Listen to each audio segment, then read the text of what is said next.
రాజు ఇంటికి వచ్చిన తర్వాత కావ్య అయితే ఇలా అడుగుతూ ఉంటుంది. ఎక్కడికి వెళ్లారు? ఎందుకు వెళ్లారు? ఎవరిని కలడానికి వెళ్లారు? అని చెప్పేసి అయితే గట్టిగా నిలదీసి అడుగుతూ ఉంటుంది. ఆ మాటలు విన్న రాజు అయితే ఒక్కసారిగా షాక్ అయిపోతాడు. చెప్పండి, ఎక్కడికి వెళ్లారు? ఎందుకు వెళ్లారు? ఎవరిని కలవడానికి వెళ్లారు ఎంతసేపు? అని చెప్పేసి అయితే అడుగుతూ ఉంటుంది.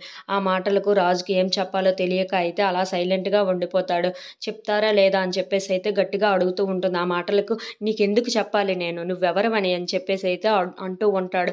ఆ మాటలు విన్న కావ్య అయితే ఒక్కసారిగా షాక్ అయిపోయి, నేను మీరు తాళి కట్టిన భార్యను, నాకు చెప్పవలసిన అవసరం అయితే ఉంది అని చెప్పేసి అంటూ ఉంటుంది. ఆ మాటలకు ఒక్కసారిగా షాక్ అయిపోయి అయితే వెనక్కి తిరుగుతూ ఉంటాడు. నేను మీరెక్కడికి వెళ్ళారో నాకు తెలుసు. మీరు ఆ శ్వేత దగ్గరికే కదా వెళ్ళారు.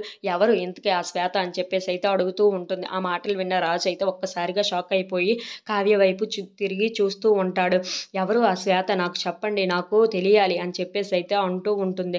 ఆ మాటలకు అక్కడ ఉన్న రాజు అయితే ఒక్కసారిగా షాక్ అయిపోయి కావ్య వైపు తిరిగి, ఏంటి తినికి విషయం మొత్తం తెలిసిపోయిందా అని చెప్పేసి అయితే అనుకుంటూ ఉంటాడు. If you like this video, please like, share and subscribe friends.